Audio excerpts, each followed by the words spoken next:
જિલ્લાની વાત કરીએ તો આણંદ જિલ્લામાં મતદાર જાગૃતિ અર્થે જિલ્લા ચૂંટણી અધિકારી પ્રવીણ ચૌધરીએ ઈવીએમ મોબાઈલ નિદર્શન વાનને લીલી ઝંડી આપીને પ્રસ્થાન કરાવ્યું હતું।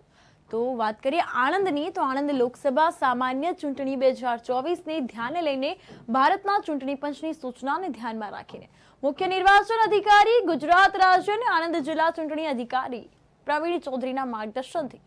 આણંદ જિલ્લાના મતદારોમાં મતદાન અંગે જાગૃતિ આવે તે માટે મતદાન જાગૃતિ અર્થે વિવિધ કાર્યક્રમો જિલ્લાભરમાં યોજવામાં આવી રહ્યા છે। તો આ પ્રસંગે ચૂંટણી અધિકારીએ જણાવ્યું હતું કે ભારત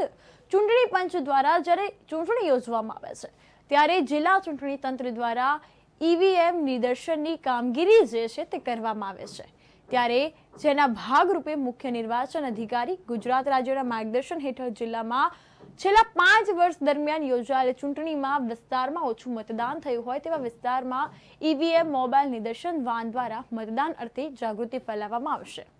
ભારતના ચૂંટણી પંચ દ્વારા જ્યારે લોકસભા અથવા તો વિધાનસભાની ચૂંટણીઓ યોજવામાં આવતી હોય છે ત્યારે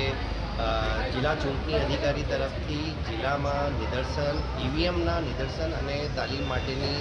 આ એક દરેક ઇલેક્શનની કામગીરી છે અને આના જ ભાગરૂપે આજરોજ મુખ્ય નિર્વાચન અધિકારી ગુજરાત સીઓ ગુજરાત તરફથી એક ડેમોન્સ્ટ્રેશન વેન આણંદ જિલ્લામાં મોકલવામાં આવી છે। આ વેન થકી જે લો વોટર ટર્નઆઉટ જે પોલિંગ સ્ટેશન ઉપર ગયા છે ગયા 5 વર્ષની 2 ચૂંટણીઓમાં, એક લોકસભા અને વિધાનસભાની ચૂંટણીઓમાં જ્યાં વોટર ટર્નઆઉટ ઓછું છે ત્યાં ઈવીએમ નિદર્શન અને